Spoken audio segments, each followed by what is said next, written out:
Porque Deus é um Deus de juízo. E eu sei que juízo é um tema fora de moda. É muito comum entre pregadores contemporâneos defender o universalismo da salvação, defender a finitude do inferno. É por isso que tem pregador dizendo que a Bíblia precisa ser atualizada, mas não é isso que a Bíblia diz.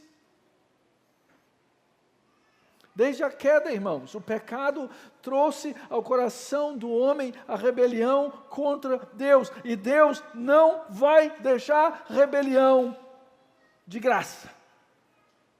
Aqui nesse texto, a idolatria da Babilônia simboliza a rejeição de Deus pelo mundo caído. E assim como na queda, o pecado sempre trouxe e sempre vai trazer caos e vergonha. Nós precisamos aprender a crer no juízo de Deus. Eu sei que a gente não precisa crer por medo, né? Tem gente que crê por medo do inferno. Mas se Deus nos deu uma mensagem a respeito do inferno, nós precisamos crer nela também. E não só isso, nós precisamos pregar sobre ela.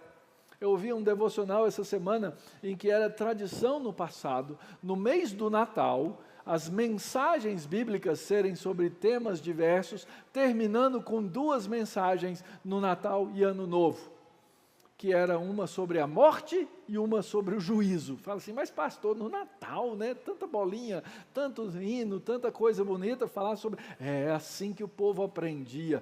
Talvez a gente deva aprender. É verdade, irmãos, que uma mensagem de juízo sem a mensagem da graça é uma mentira, porque a graça existe, mas nós não podemos deixar de crer no juízo, porque Deus revela seu juízo e sua justiça. No meio do juízo, Deus promete redenção ao seu povo. Vamos ler versos 4 até o verso 10. Naqueles dias, naquele tempo, diz o Senhor, os filhos de Israel voltarão, eles e os filhos de Judá juntamente, andando e chorando, virão e buscarão o Senhor, seu Deus. Perguntarão pelo caminho que leva a Sião, com o rosto voltado para lá, e dirão, venham, vamos nos unir ao Senhor em aliança eterna que jamais será esquecida. O meu povo tem sido um rebanho de ovelhas perdidas. Os seus pastores as fizeram andar errantes e deixaram que eles se desviassem para os montes. Andaram de monte em monte e se esqueceram do seu aprisco. Todos os que as acharam as devoraram. Seus adversários diziam, não é culpa nossa, porque eles pecaram contra o Senhor, a morada da justiça, e contra a esperança de seus pais, o Senhor. Fujam da Babilônia, saiam da terra dos caldeus, sejam como os bodes que vão adiante do rebanho, porque eis que eu suscitarei e farei vir contra a Babilônia um conjunto de grandes nações da terra do norte, e se porão em ordem de batalha contra ela, assim ela será tomada, as flechas deles serão como os guerreiros bem treinados, que nunca voltam de mãos vazias. A Caldeia servirá de presa. Todos os que a saquearam se fartarão, diz o Senhor. Ao dizer, fujam da Babilônia, Deus está prometendo para o seu povo redenção. Lembra que eu falei no comecinho das tensões? O povo agora que foi chamado a ir para a Babilônia deve fugir da Babilônia. Babilônia, que era o inimigo do norte, agora vai receber um inimigo do norte. E a chave para entender o texto é exatamente o que nos diz o verso 4. Naqueles dias e naquele tempo, diz o Senhor, os filhos de Israel, os filhos de Judá voltarão juntos, andando e chorando, buscarão o Senhor. Lembra do Salmo 126? Quem sai andando e chorando enquanto semeia, voltará com júbilo, trazendo seus feixes. Isso é depois do cativeiro.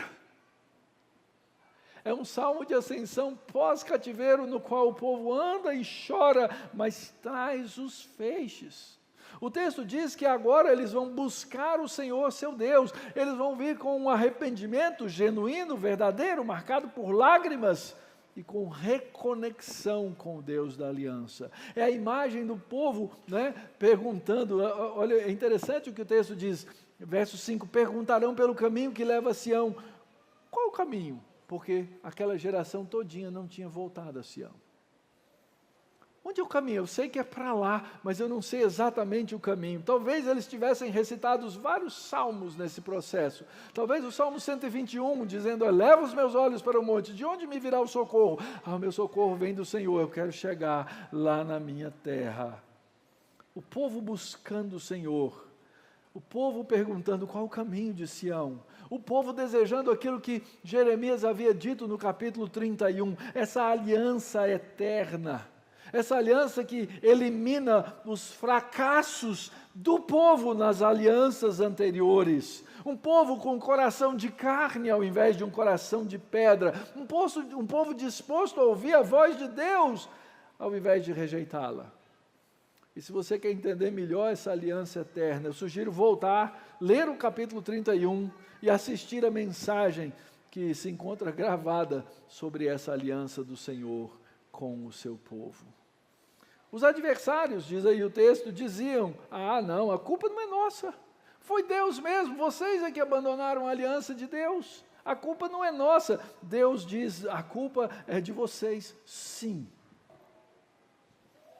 A soberania de Deus moveu esse povo para fazer essas coisas, mas o fato de Deus ter usado Babilônia como instrumento de disciplina e justiça não justifica a ação da Babilônia.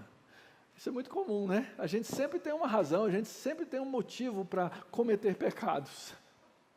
Não, mas veja, eu estava debaixo de grande tensão, eu estava debaixo de grande pressão, eu estava isso ou aquilo, etc. Assim a Babilônia tentou se justificar. Irmãos, nós precisamos aprender a buscar a Deus em arrependimento, lembrando que redenção verdadeira é encontrada em Cristo, que nos reconcilia com o Pai e nos conduz à comunhão eterna.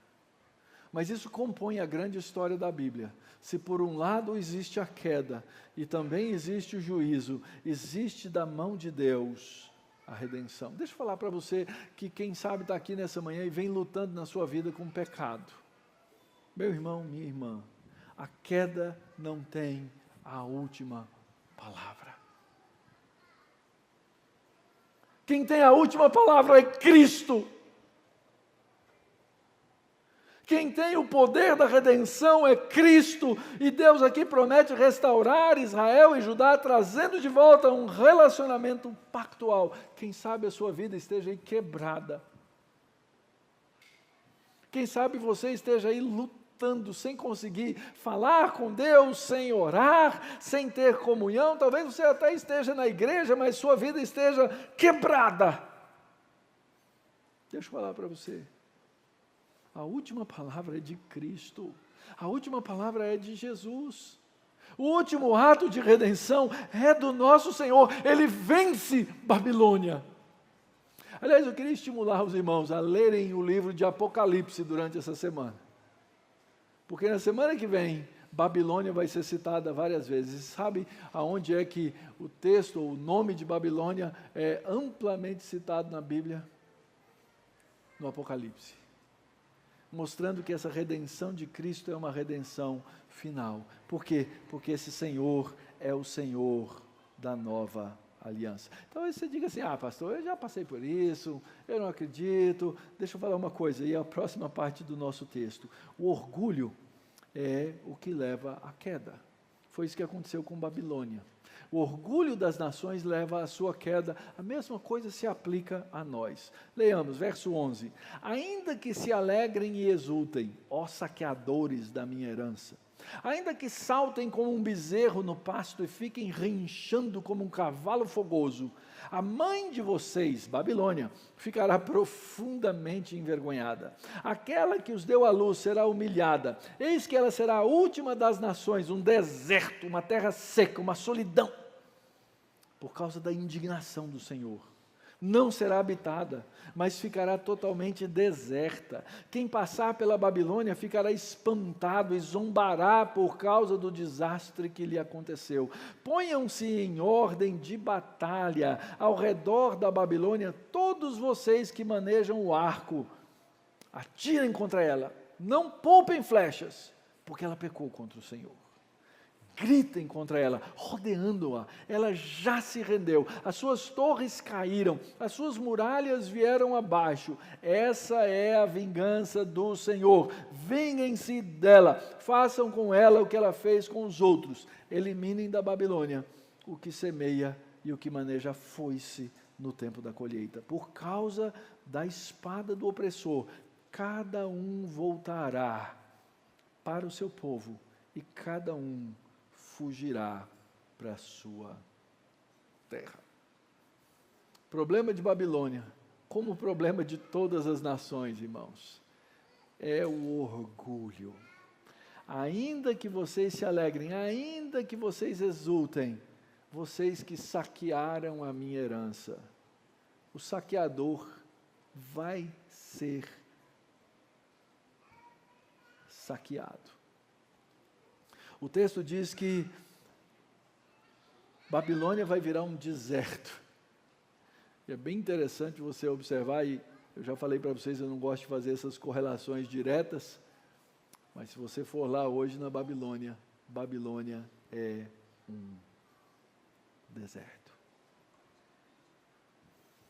Orgulho e exaltação humana, igualzinho na Torre de Babel. Vamos construir uma torre que chegue até os céus. Vamos fazer nosso nome grande. O orgulho da Babilônia ilustra a soberania de Deus em derrubar as nações que se exaltam contra ele. Sabe por quê? Porque o orgulho precede a queda. No seu orgulho, eles exultavam. Eu não sei se você já absorveu esse conceito, mas seria interessante, quando nós cantamos, irmãos, uma das maneiras de exultar, de encher o nosso coração, de encher a nossa vida com as coisas de Deus é por meio da música. Esse hino novo que nós ainda estamos aprendendo, ele nos enche disso, ele nos dá um tom de marcha maravilhoso. Isso é exultar. Isso é que Babilônia fazia com seus ídolos. Qualquer religião pode exultar na falsidade. A grande pergunta é no que você exulta. Babilônia exultava na mentira.